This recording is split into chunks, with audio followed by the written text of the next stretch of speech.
धर्म की स्थापना के लिए ही भगवान का अवतार होता है। यदा यदा ही धर्मस्य ग्लानिर्भवति भारत अभ्युत्थानमधर्मस्य तदात्मानं सृजाम्यहम् परित्राणाय साधूनां विनाशाय च दुष्कृतां धर्म संस्थापनार्थाय संभवामि युगे युगे। तो धर्म की स्थापना के लिए भगवान का अवतार हुआ। धर्म की स्थापना के लिए ही बड़े बड़े ऋषि मुनि महात्मा समय समय पर आए और उन्होंने भी धर्म की बात बताई, धर्म की शिक्षा दी, धर्म के ज्ञान को आगे बढ़ाया। लेकिन राम जी के अवतार को ही धर्म की प्रतिष्ठा में प्रमुख कारण क्यों माना? तो कहते हैं देखो, धर्म की प्रतिष्ठा दो प्रकार से होती है। एक तो बता करके होती है और एक स्वयं करके दिखा करके होती है। ऋषि मुनियों ने धर्म को बताया और यत् किंचित जितना उनसे संभव हुआ उतने धर्म के आचरण को करके दिखाया। लेकिन श्री राम ने, प्रभु श्री राम ने बताया कम, करके दिखाया ज्यादा। राम जी ने 11,000 वर्ष तक अपने आचरण के द्वारा समाज को उपदेश दिया। मर्त्यावतारास्त्विहि मर्त्य शिक्षणम रक्षो बधायैव न केवलम विभो। भगवान का अवतार केवल राक्षसों के वध के लिए नहीं होता। सामान्य आदमी तो यही जानता, रावण को मारने के लिए भगवान आए, कंस को मारने के लिए कृष्ण आए। बोले कंस और रावण को मारने के लिए भगवान को यहां आने की जरूरत नहीं पड़ेगी, वो तो वहीं से बैठे बैठे संकल्प कर लेंगे, वो मर जाएगा। इसके लिए भगवान को यहां आने की आवश्यकता नहीं। तो भगवान के आने का मुख्य प्रयोजन क्या है?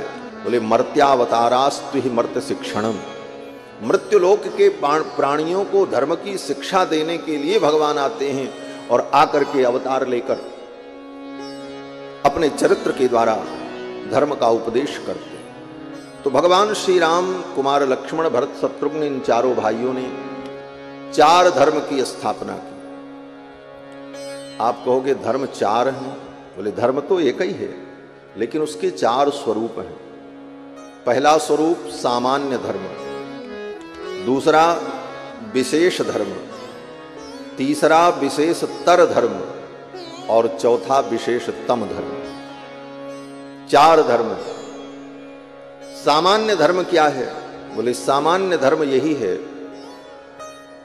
जो वेदों में कहा, मातृदेवो भव, पितृदेवो भव, आचार्य देवो भव, अतिथि देवो भव, देव पितृकार्याभ्यां मा प्रमदितव्यम, स्वाध्याय प्रवचनाभ्यां मा प्रमदितव्यम, श्रद्धया देयम अश्रद्धया देयम, ह्रिया देयम भ्रिया देयम, अहरः संध्यामुपासीत मा हिंस्यात् सर्वा भूतानि।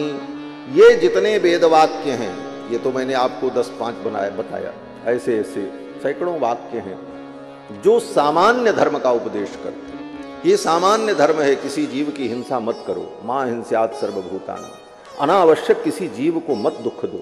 ये सामान्य धर्म है और इसका पालन सबको करना चाहिए। हर प्राणी के लिए सामान्यतया ये पालनीय धर्म है।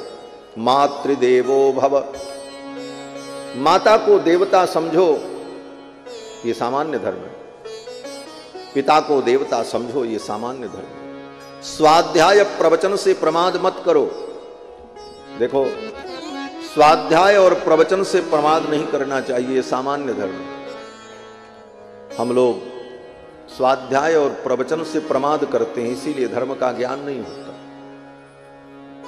कथा तो सुन रहे हैं, लेकिन कितने लोग अपने घर में रोज नियम से रामायण गीता का पाठ करते हैं? जरा हाथ उठा के बताओ। 7, 8, 10 हाथ, 15, बस। बाकी लोगों को पता ही नहीं। जब तक आप स्वयं स्वाध्याय नहीं करोगे तब तक प्रवचन सुनने का भी आनंद नहीं आएगा। मैं कहता हूं, मन क्यों नहीं लगता कथा में? इसलिए आपको पता ही नहीं है रामायण में कौन सा प्रसंग कहां है और क्यों कहा गया है। अब पूरा एक ओर से कक्षा 1 के बच्चे के समान बतावें तो उसका भी कोई मतलब नहीं होगा। अगर व्यक्ति कुछ जानता रहता है, प्रसंग का उसे ज्ञान है, यहाँ पर ये बात कही गई है, यहाँ पर ये बात कही गई है, तब उसे नए अर्थ का जब अनुभव कराया जाता है तब कथा का आनंद अनुभव होता है। अरे मजा आ गया, आज तो ऐसी बात सुनने की। लेकिन जब ABCD पता ही नहीं है, न कभी रामायण पढ़े, न कभी गीता पढ़े, न कभी कोई धार्मिक ग्रंथ को पढ़ने का हमें समय है, तो कोई कितना भी बड़ा ज्ञानी आपको ज्ञान की बात सुनाएगा, आपके पल्ले नहीं पड़ेगी, सिर से उड़ जाएगा। लोग कहते हैं महाराज कुछ समझ में नहीं आया। बोले तब, बोले तो फिर मजबूरी होती है कथा व्यास की, क्या करते? बोले चलो नाचो गाओ, और क्या करोगे? हाँ। इसीलिए वो सब नचाते गवाते रहते। कभी कभी मुझे भी लगता है कि कारण क्या है कि चलो नाचो गाओ, और क्या करोगे भाई? तो कहने का मतलब कि जब तक कुछ ज्ञान हमारे अंदर नहीं होगा, हम स्वयं स्वाध्याय नहीं करेंगे, तब तक बहुत बातें नहीं समझ में आती। तो स्वाध्याय प्रवचन से प्रमाद नहीं करना चाहिए, ये सामान्य धर्म है। इन सामान्य धर्मों का पालन सभी को करना चाहिए। तो भगवान श्री राम ने सामान्य धर्म की स्थापना की।